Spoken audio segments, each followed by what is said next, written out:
بسم الله الرحمن الرحيم الحمد لله رب العالمين والصلاة والسلام على نبينا محمد وعلى آله وصحبه أجمعين. Dear viewers, Assalamu alaikum rahmatullahi wa barakatuh, and welcome to our program, which is entitled The Skill of Positive Dialogue in Islam. During this program, we have been discussing the ability to have conversation with others, the ability to sit and to listen and to exchange ideas, whether we agree or whether we oppose. And we've been discussing how this deen, this religion of Islam, teaches how people should talk to one another, how they should listen. It also shows us that the Prophet Muhammad ﷺ is really a mercy to mankind, and that through his ways and through the way he conducted himself, sallallahu alaihi wasallam, we are able to take from him these beautiful social ways that is connected to the way we worship Allah subhanahu wa ta'ala. I have gotten a lot from the program myself, alhamdulillah. Little things that we're reminded of in our day-to-day communication with people. Allah created human beings with different intellectual abilities. We differ in our perception, in the way we see things. We differ in our levels of knowledge. We differ in our mentality. We differ in our color, our intellect, our behavior. Allah subhanahu wa ta'ala says in his book, أعوذ بالله من الشيطان الرجيم بسم الله الرحمن الرحيم ومن آياته خلق السماوات والأرض واختلاف ألسنتكم وألوانكم إن في ذلك لآية للعالمين. And among his signs is the creation of the heavens and the earth, and the differences of your languages and colors. Verily, in that are indeed signs for men of sound understanding. So in this verse, even the colors, the complexions of people, it's a sign from Allah. And the languages, the different ones, they are signs from Allah. And He, the Almighty, says, وَلَوْ شَاءَ رَبُّكَ لَجَعَلَ النَّاسَ أُمَّةً وَاحِدَةً وَلَا يَزَالُونَ مُخْتَلِفِينَ إِلَّا مَنْ رَحِمَ رَبُّكَ وَلِذَلِكَ خَلَقَهُمْ. Translated to mean, and the first verse is in Surah Al-Rum, the 30th surah, and it's the 22nd ayah. And this verse, which says, and if your Lord had so willed, he could surely have made mankind one ummah, but they will not cease to disagree, except him on whom your Lord has bestowed his mercy, and that is why he created them.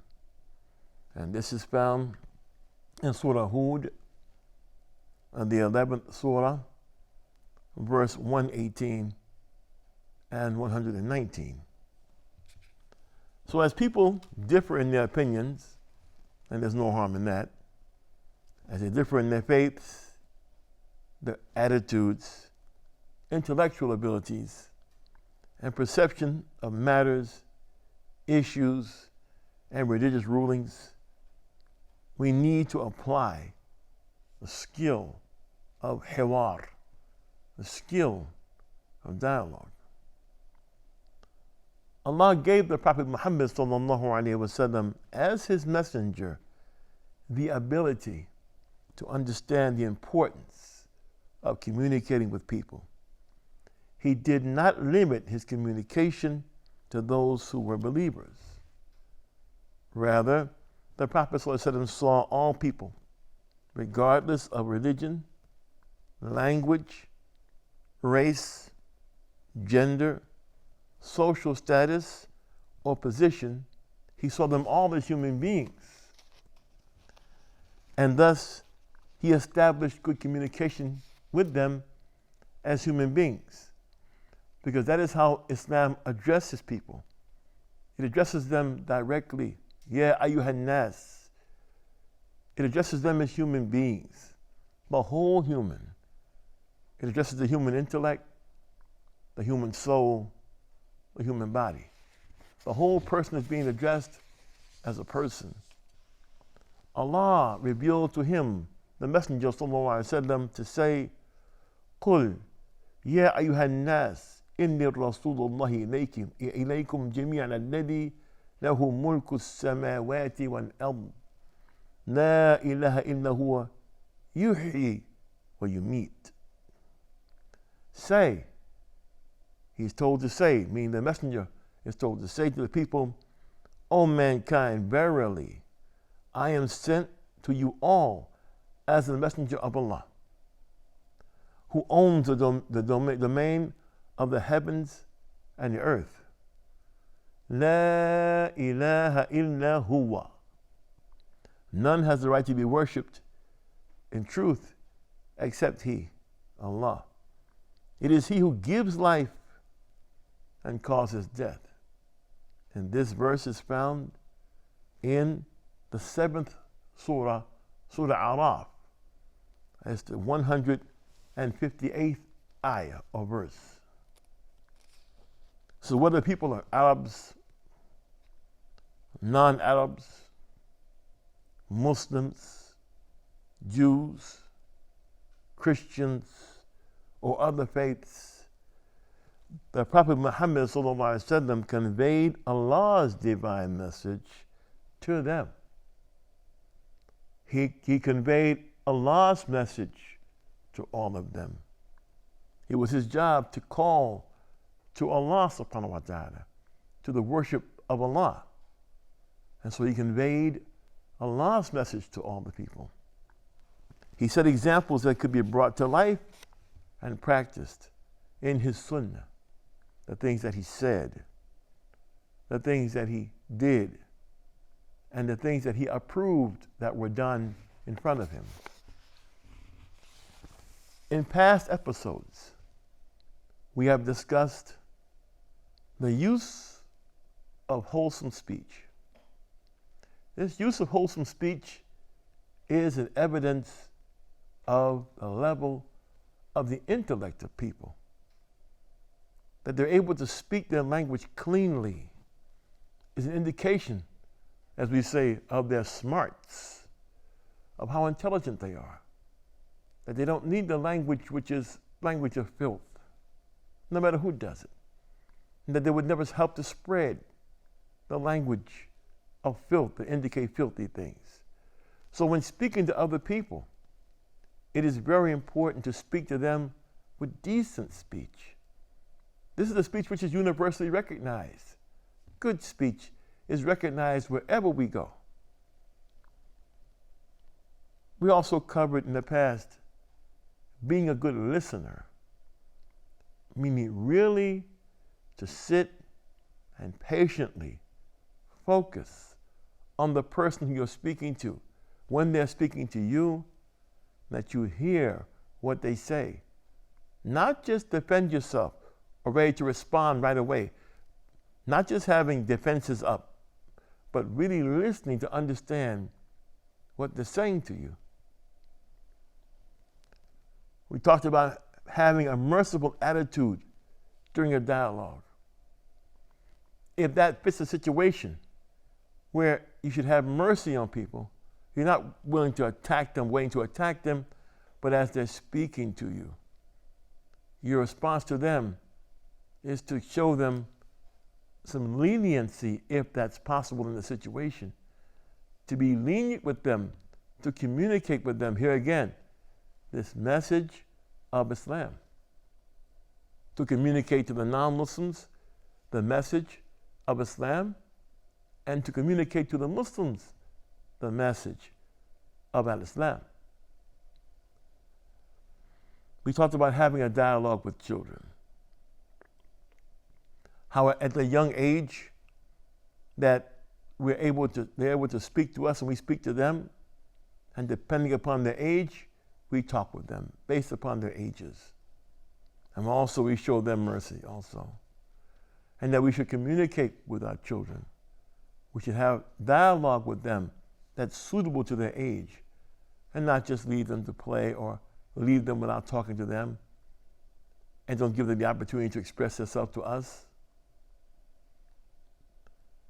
Being truthful in a dialogue, we talked about that, about being truthful, not being dishonest or being deceitful or being deceptive or manipulative, but just being honest and having truth in a dialogue.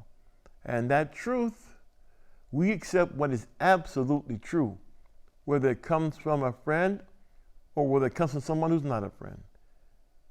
The object behind dialogue is to discover and uncover and make plain what the truth of a situation is.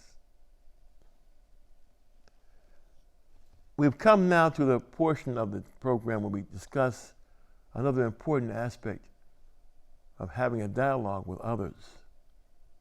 And that is that there's an appropriate, a proper time and place for every situation and every statement.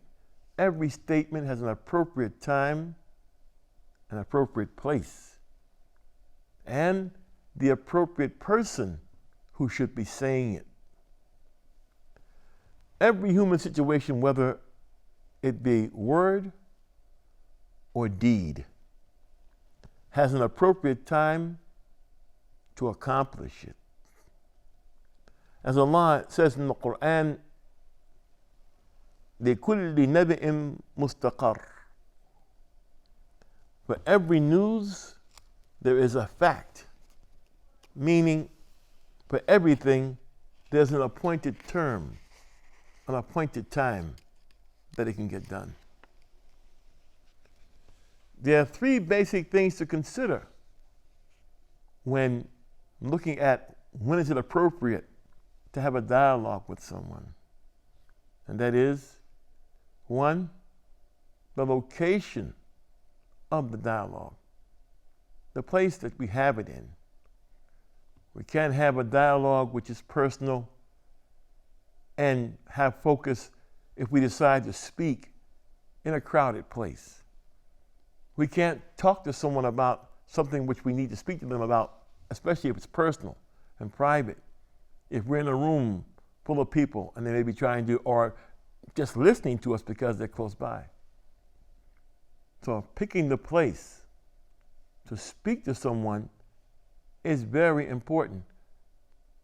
The Prophet Muhammad said that if your brother speaks to you and then looks around while talking to you, that's an indication that it's supposed to be a secret, that he doesn't want you to speak to someone else about it. If he's looking around to see if someone is listening, it's an indication that it's a secret. So all these things have to be taken into consideration when we have location, so people can be comfortable, so they can speak comfortably. The next point is the appointed time of the dialogue. Dialogues have a time that we can have them with people, that we can have discussions. When someone's getting ready to get on a plane to travel, that's not a good time to do it. When someone's just coming back from travel and wants to rest, that's not a good time. Rushing, trying to get to work. You know, we have people that are running, trying to get to work, and all of a sudden, someone in the family says, hey, I'd like to talk to you about something. That's not a good time to talk. Person not being rude, but it's time to go.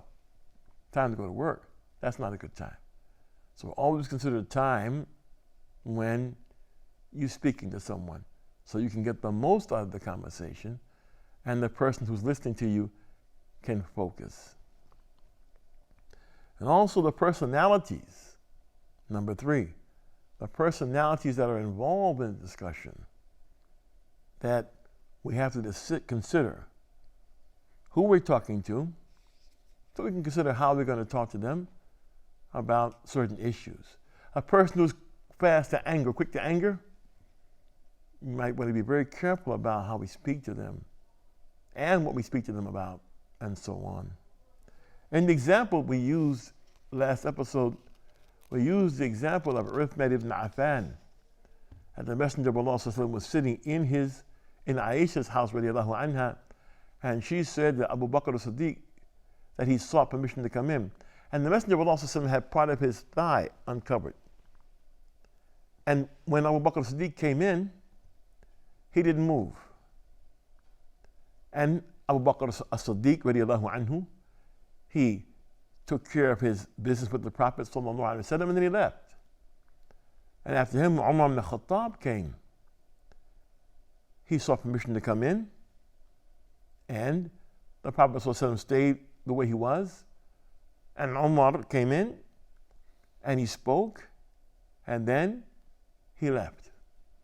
However, when Uthman ibn Affan sought permission to come into the Prophet sallallahu alaihi wasallam's home, into his room, the Messenger of Allah gave two instructions. He told Aisha radiallahu anha, who was already covered, to cover more, to make sure she was covered.